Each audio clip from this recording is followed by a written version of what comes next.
Okay, so draft's about to go down in about 2 hours. I bought all this fancy equipment to make videos for you guys on this trip. For some reason, the equipment is failing me right now, but we're gonna do it. I need to get this content out to you guys, and considering the fact that we have a bunch of updates regarding the draft, regarding guys shooting up in rankings, some guys falling on top of Steven Stamkos hitting the open market, Juuse Saros re-signing, McKinnon winning the Hart Trophy over Kucherov. Gotta make a video. Got to make some videos on it, so we're going to rip this YouTube video up first in the draft. Zeev Boyum's probably going to go third overall. Coming into today, he was like plus 500. Silyev was still plus 120, and now it's like basically flipped. Boyum is either like even odds or plus 120 on a lot of sports books. I don't really know what to think of it. I'm going to be honest when looking at it.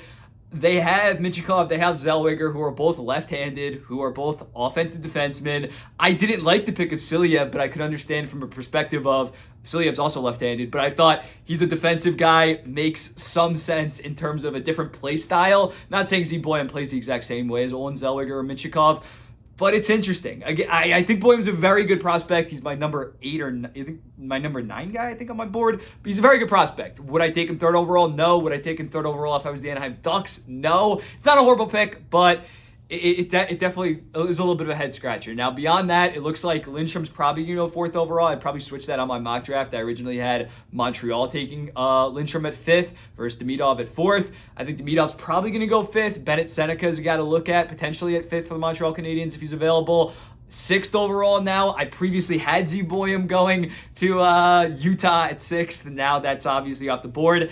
I think they would probably go Sam Dickinson over Silyev, given the fact that Sam Dickinson is more of a two-way guy. Dmitry Simashev is more so that defensive defenseman that they drafted last year. So I think Dickinson now 6. 7, I think they're going to take Beckett Seneca. I think the Senators like him a lot. I don't think that they'd go Zane.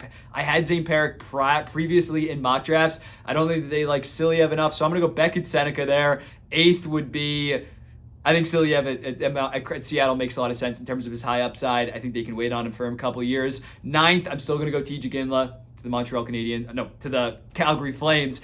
10th, Helenius. I think 11th is now San Jose. We got to talk about that. San Jose trades up from 14th, gives up a second-round pick. They're clearly targeting someone. I think it's either Cole Yzerman or Carter Yakimchuk, most likely. I'm going to bet on Carter Yakimchuk. I think Yakimchuk is the 5th best. No, wait. 11th. No, 11th, I think San Jose is going to go Zane Parik. Forget what I said. Zane Parik's still available. 11th, Zane Parik to the San Jose Sharks. I think that would be a slam dunk. 12th, Cadden still. 13th, I guess Cole Yzerman. I'll have him go there. Or no, 13th. I don't even know how I'm in mock draft. The top 12. I gave you my top 12. Let's move on. Steven Stamkos is hitting the open market. They tried to give him some type of 8-year deal worth $3 million. Really weird. The fact that he's 34 years old, they're offering an 8-year deal. I said that I'd be down for that. I actually like the idea of that. The fact that they weren't willing to go to 4.5, according to Pierre LeBrun, that's just what the reports say. I don't know why at that point they wouldn't want him at $4 million, because when looking at the Tampa Bay Lightning, this core only has like 2 to 3 years left. It's not like they have this long time horizon that they can be aggressive, that they don't want Steven Stamkos in year 5 or 6 of his deal eating up a bunch of cap. Kucherov's 31, Vasilevsky's 30, points 29, or it's maybe 28. Vasilevsky's, no, I already said Vasilevsky. Hedman's 33. Like, just give Steven Stamkos some bullshit number, make him retire as a member of the Tampa Bay Lightning. I thought they kind of fumbled that when looking at Juuse Saros, 7 or 8 years, I forget, $7.74 million.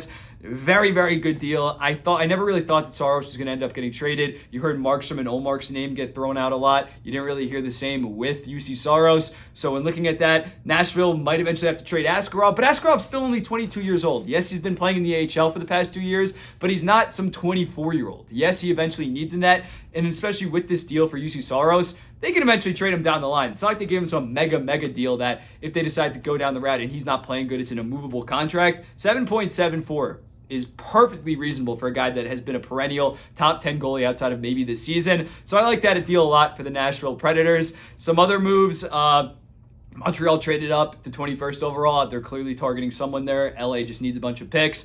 NHL awards.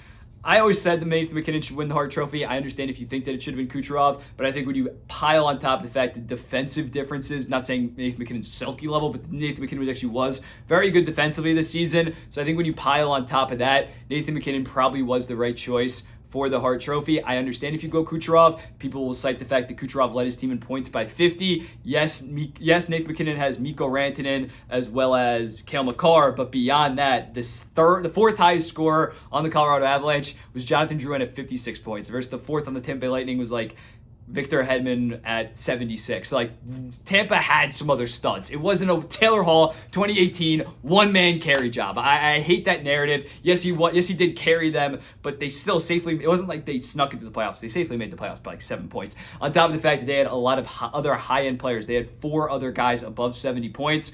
I think Nathan MacKinnon, rightfully so, won the Hart Trophy. It was crazy that Connor McDavid didn't show up. Am I missing anything else? I don't think so. I'm going to go hit up the draft, make some awesome content for you guys. If you're going to the draft, hit me up on Instagram, Twitter, or something like that. Let's link up. I'll be seeing you in the next one.